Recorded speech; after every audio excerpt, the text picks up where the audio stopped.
Hello guys, कैसे हैं आप लोग। आज आज का टॉपिक जो है वो बहुत यूनिक टॉपिक है। एंड मैं देख रहा था, मुझे बहुत सारे लड़कों ने बताया था कि भैया ये जैसे अभी एक बात बहुत ज़्यादा फैल रहा है कि how to this sell this pen, इस पेन को हम कैसे बेचें, how to sell this pen. तो क्या है कि मैं आपको जल्दी जल्दी बता दूंगा कैसे कैसे आप इसका मीनिंग क्या है, इसका मतलब क्या है, इसका कारण क्या है। ये एक मूवी से लिया गया था ये बातों को। अब मैं इसको बताना चाहता हूँ। अब क्या है ना कि पहला टॉपिक, पहला पहला पॉइंट आप देख लीजिए। पहला पॉइंट है कि जो पेन है, तो इस पेन के बारे में आप बात कर रहे हो, तो ये पेन को सिर्फ पेन मत समझिए, इसको आप प्रोडक्ट समझिए, वस्तु। जब आप एक पेन की बात करते हैं तो प्रोडक्ट की बात होती है। तो इसमें देखिए, इसका जितना भी मटेरियल है, इसको बनाने में खर्च होता है, कोई तो तैयार करता है ना इसे। ऐसा नहीं कि कोई भी कहीं से आता है। आपको ये पेन लग रहा है मामूली पेन, लेकिन जिसने इसे पेन बनाया होगा उसने कितना मेहनत किया होगा आप सोच नहीं सकते। उसका एक एक चीज़, एक एक जो बोलते हैं ना, एक एक सामान जो इन्होंने लगाया है, मेहनत किया है, उस मेहनत को आप सिर्फ 3 रुपए के पेन या 5 रुपए के पेन के साथ जोड़ नहीं सकते। तो अब क्या है ना कि आज के समय में लोग समझ नहीं पाते हैं, लोगों को समझ नहीं आता है कि असल बात क्या है। पहला टॉपिक जो आपको जो पहले बात बताएं कि पेन जो है, पेन को बेचना जो होता है, तो पेन को बेचने के लिए आपको पता होना चाहिए कि पेन तैयार कैसे हो रहा है। दाम के बारे में पता होना चाहिए कि दाम कैसे आप क्रिएट कर रहे हो। आपको पता होना चाहिए कि आप कैसे मार्केट में जाके इसे बेच पा रहे हो। तो मार्केट में बेचने का सिंपल सा रूट है कि आपको सप्लाई एंड डिमांड का मतलब मालूम होना चाहिए। अब कई लोग समझ नहीं पाएंगे, लड़के लोग नहीं समझ पाएंगे कि डिमांड एंड सप्लाई मतलब भैया क्या होता है।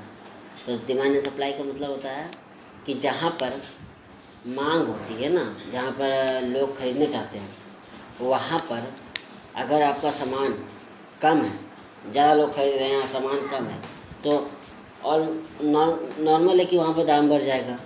लोग चाहेंगे भाई मुझे दो मुझे दो मुझे दो, तो वो जो 10 रुपये सामान है वो 100 रुपये में नहीं लगेगा।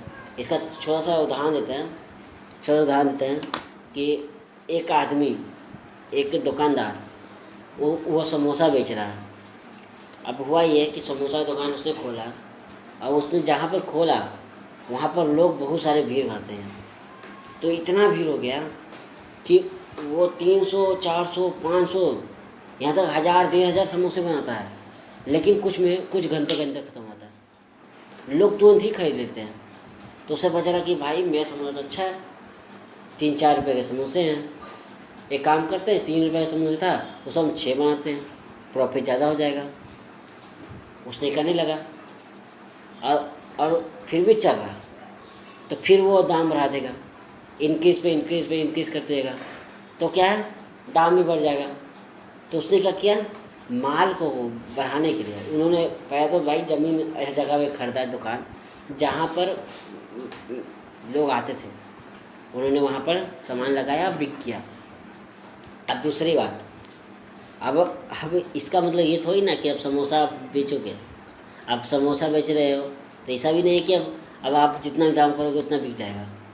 अब हुआ ये कि अचानक किसी दुकान वाले को, जैसा दुकान वाले को पता चल गया, नॉर्मल बात है कि लोगों को पता चलता है अगर आपको ज़्यादा बिकेगा तो देखा कि भाई यहाँ तो बहुत ज़्यादा समोसा इसका बिक रहा है, तो ढेर सा दुकान आ गया, कंपटीशन हो गया।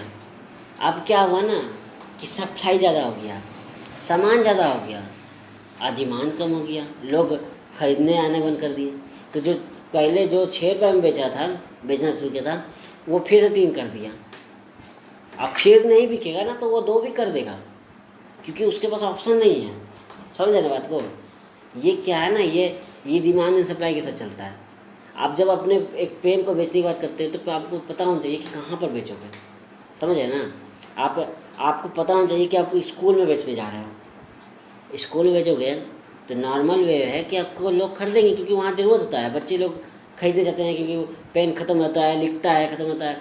एग्ज़ाम का समय चल गया, आप कॉलेज समझिए किसी यूनिवर्सिटी चल गए, एग्ज़ाम का टाइम है, और सामने में आपने पेन लगा दिया। आपने कहा कि भाई ये पेन इतना अच्छा है कि आप एक बार लिखोगे आपको पेन ख़त्म ही नहीं होगा, अच्छा कंपनी है, देख लीजिए। तो भाई लोग खरीदेंगे ना। कॉलेज में यूनिवर्सिटी में एग्ज़ाम चल रहा है, खरीदेंगे। अब मैं बोलूँगा कि भाई किसी पार्टी में हो रहा है, कोई पार्टी चल रहा है, मेला चल रहा है, जहाँ पर लोग खा पी रहे हैं, वहाँ पर आप पेन बेचोगे तो कितना खरीदेगा आपको लोग? क्योंकि वहाँ पर लोग दूसरी चीज़ खरीद रहे हैं, लोग इंजॉयमेंट के सामान खरीद रहे हैं, कहीं पर कोई खाने पीने के सामान खरीद रहे हैं, कहीं पर कुछ और सामान खरीद रहे हैं। समझ रहे हैं आप बात को? माइंड से समझिए।